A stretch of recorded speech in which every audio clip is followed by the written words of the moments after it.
জান্নাতে যেতে চান তো কন্যা সন্তান ভালোবাসেন না? আপনার হয়তো আপনার এই ছেলে সন্তান থেকে কন্যা সন্তান আপনার বেশি উপকারী, আল্লাহ জানছেন ভালো সেটা।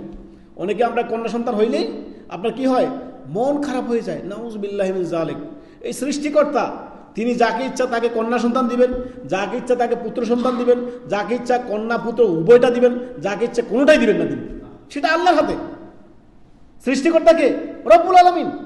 তো কন্যা সন্তান পেয়ে এক শ্রেণীর মানুষ মন খারাপ করে। এগুলো জাহিলি যুগের আপনার চরিত্র। সতর্ক, সাবধান। আল্লাহ জানছেন কোনটা আপনার জন্য ভালো। সুবহানাল্লাহ। অতএব ছেলে মেয়ে ওই আল্লাহর পক্ষ থেকে, আলহামদুলিল্লাহ, আল্লাহ শুকরিয়া আদায় করুন। 2 জন কন্যা সন্তান। নবী সাল্লাম কি বলেছেন? আদাবুল মুফরাদ হাদিসটি 57 নম্বর আসছে। নবী সাল্লাল্লাহু আলাইহি ওয়াসাল্লাম বলেন, মা মিন মুসলিমিন, কোন মুসলিমের যদি আল্লাহ রাব্বুল আলামিন 2টি কন্যা সন্তান দেন, সে যদি তাদেরকে সুন্দরভাবে প্রতিপালন করে, তাদেরকে সুন্দরভাবে দিনের উপরে তারবিয়ত দিয়ে সুন্দর প্রতিপালনের মধ্য দিয়ে তাদেরকে যদি আপনার লালন পালন করে, তা তাদের ওই বাবার জন্য জান্নাতের কথা আসছে।